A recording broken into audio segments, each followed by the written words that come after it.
Joseph had a dream where his brothers bowed to him, but that dream destroyed his life.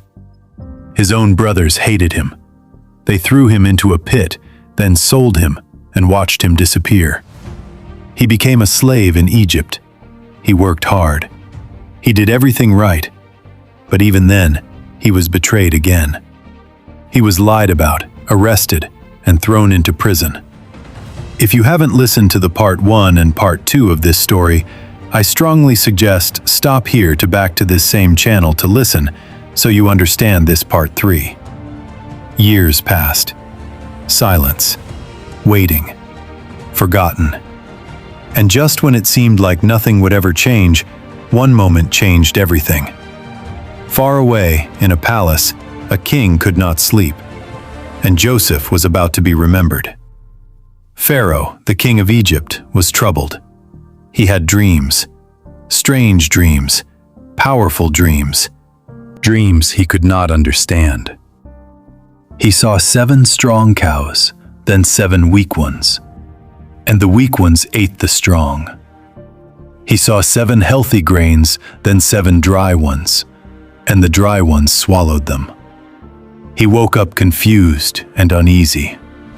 "This means something," he said. So he called his wise men, his advisors, and his magicians. "Explain this to me."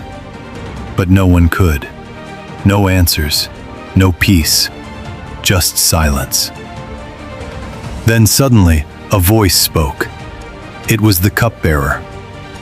"My lord, I remember something. There was a man in prison, a Hebrew. He told me my dream, and it came true." In that moment, Joseph was no longer forgotten. "Bring him." They rushed to the prison. His chains were removed. His face was cleaned. He was given new clothes. In one day, everything changed. Joseph stood before Pharaoh, a prisoner standing before a king. Pharaoh looked at him. "I had dreams. No one understands them. I heard you can." Joseph said calmly, "I cannot, but God can." The room went quiet. Pharaoh told him the dreams, every detail. Joseph listened carefully. Then he spoke. "The dreams are one.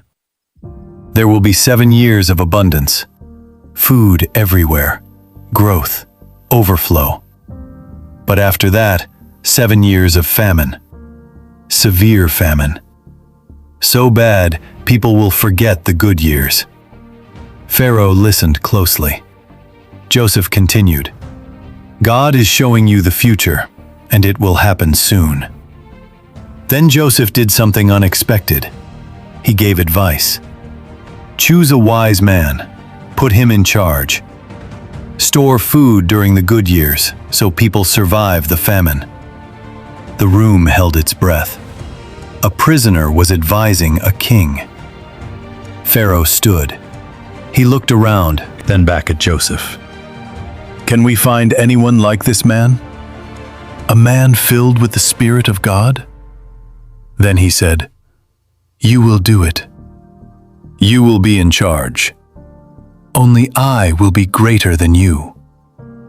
In one moment, Joseph's life changed. From prisoner to ruler. They placed a ring on his hand, fine clothes on his body, gold around his neck. He rode in a chariot, and people bowed before him. The dream was alive. The years of abundance came, just as he said. Food was everywhere. Joseph worked non-stop, collecting, storing, and preparing. City after city, he filled the storehouses, because he knew what was coming. Then it started. The famine. Slow at first, then unstoppable. Crops failed.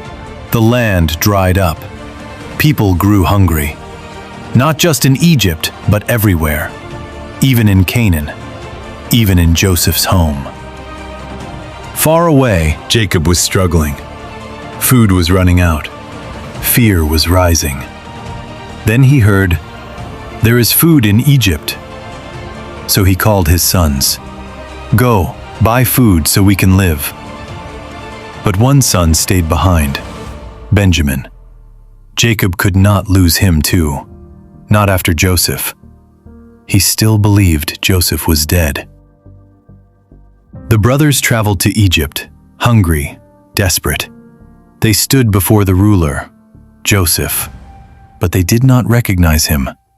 He looked different, he spoke differently, he lived differently.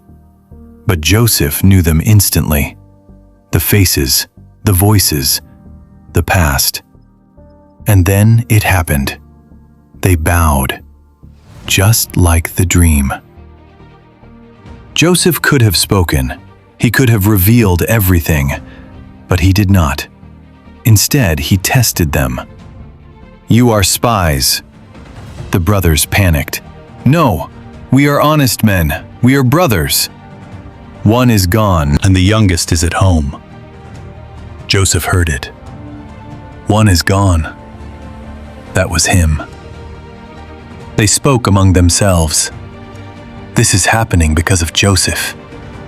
We saw his pain and we did nothing." Joseph turned away.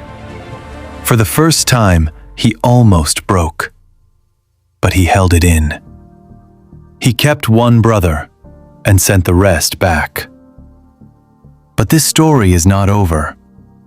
Because next time they return with Benjamin, everything will change.